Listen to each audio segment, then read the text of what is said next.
చెప్పండి ఏది రాలే వచ్చినా కూడా మాకైతే నీరైతే రాలేదండి. ఏ టీడీపీలో ఏమనేది మాకు రాజకీయం అంటే మాకు తెలియదు. మాకు నీరైతే మాకు రాలేదు. ఈ రోడ్లు బాగోలేదు, మాకు నీరు బాగోలేదు, రావట్లేదు. ఎప్పుడో చిన్న బావి ఉంది, ఆ బావి కాడ నీళ్ళు తోడుకుంటాము అంతే. ఎండిపోవడము రావడము అంతే. మాకైతే నీరైతే రాలేదు. మాకు తెలిసిన నుంచి అయితే ఏ నీళ్ళు రాలేదు. ఏ రాజకీయం ఎన్నిసార్లు అంతమంది గెలుస్తుండ్రు కానీ కొత్తంటారు ఓట్లు వేసుకుని వెళ్ళిపోతారు అంతే. కనీసం 9 నెలలు చూడరు. ఇంకేంటండి మాట్లాడతాము. అదే పట్టించుకోరు కదా, ఆ 2 రోజుల్లో పట్టించు అంతే. అవి వచ్చిన రోజు వేస్తారు, కోట వేస్తారు, సరే. అవి వచ్చిన రోజు అదైనా ఓట్లు వేసిన కోసము నీళ్ళు వేసేస్తారు. ఆ నీళ్ళు వచ్చే కదమ్మా కోట వేస్తామమ్మా అమ్మకు చెప్తారు. ఇలా మాత్రం బొల్లానే దిగరు, చూసుకొని వెళ్ళిపోతారు.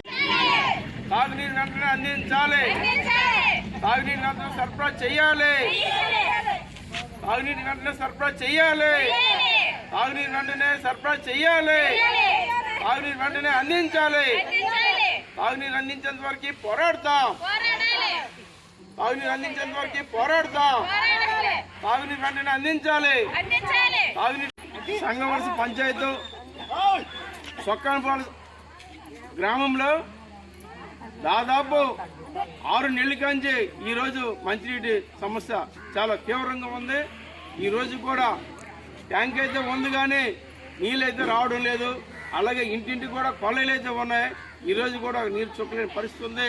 ఈవేళ ఎస్సీ కాలనీలో అక్క చెల్లెమ్మలు చాలా తీవ్రమైన ఇబ్బందులు ఉన్నాయి. ఎందుకంటే నూతి నీళ్ళు ఎక్కడి నుండి తెచ్చుకునే పరిస్థితి ఉంది.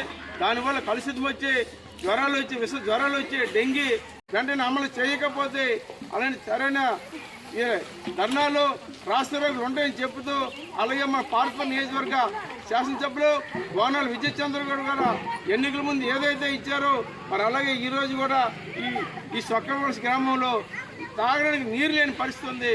తర్వాత ఈ పండగ యాసి వస్తుంది.